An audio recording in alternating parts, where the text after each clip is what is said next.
Guys, നമ്മളെ കഴിഞ്ഞ വീഡിയോന്റെ comment ബോക്സിൽ ഒരു 2 കമന്റ് വന്നിട്ടുണ്ടായിരുന്നു മെഹറിനെ വരക്കൂന്ന് ചോദിച്ചിട്ട്. എന്നാ പിന്നെ ഒന്നും നോക്കണ്ട, ഇന്ന് നമുക്ക് മെഹറിനെ തന്നെ വരക്കാം. എനിക്ക് ഇടയായിട്ട് മെഹറിന്റെ ട്രാൻസിഷൻ വീഡിയോസ് ഒക്കെ ഭയങ്കര ഇഷ്ടമാണ്. ആദിലിന്റെ ഉള്ള വീഡിയോസ് ഇഷ്ടമാണ്, സൂപ്പർ വാവിന്റെ ഉള്ള വീഡിയോസ് ഇഷ്ടമാണ്. അപ്പൊ ഇടയ്ക്ക് ഞാൻ വിചാരിക്കലുണ്ട് മെഹറിനെ വരച്ചാലോ അടുത്ത വട്ടം. പിന്നെ ഞാൻ അങ്ങോട്ട് മറന്നു പോകും. അപ്പൊ ഈ ഒരു കമന്റ് കണ്ടപ്പോഴേ ഞാൻ വിചാരിച്ചു ഫിക്സ്ഡ് അടുത്ത മെഹർ എന്നെ. എനിക്കൊരു റെഡ് കളർ സാരിയിൽ ചെയ്തൊരു ട്രാൻസിഷൻ വീഡിയോ ഉണ്ട്, അതെനിക്ക് നല്ലോണം ഇഷ്ടമായിക്കണ്. അപ്പൊ അതിൽ കൊടുത്തിട്ടുള്ള ഒരു പോസ് ആണ് ഇന്നത്തെ വീഡിയോയിൽ ഞാൻ വരക്കുന്നത്. അപ്പൊ ഫൈനൽ ലുക്ക് എങ്ങനെ ഉണ്ട് എന്നുള്ള നിങ്ങൾ നോക്കിയിട്ട് പറയും.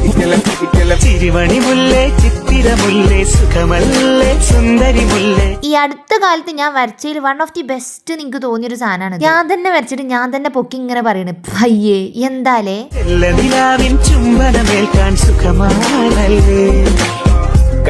അപ്പൊ ഇഷ്ടമായ നിങ്ങൾ എന്തായാലും ലൈക്ക് ചെയ്യുക, ഷെയർ ചെയ്യുക, സബ്സ്ക്രൈബ് ചെയ്യുക. അതിനിപ്പോ ഇത്ര പേർക്ക് ചെലവൊന്നും ഇല്ലല്ലോ. ആൻഡ് നിങ്ങളെ ഫേവറേറ്റ് ഇൻസ്റ്റാ ഇൻഫ്ലുവൻസറെ പറയാം അടുത്ത പോലെ വരക്കാം.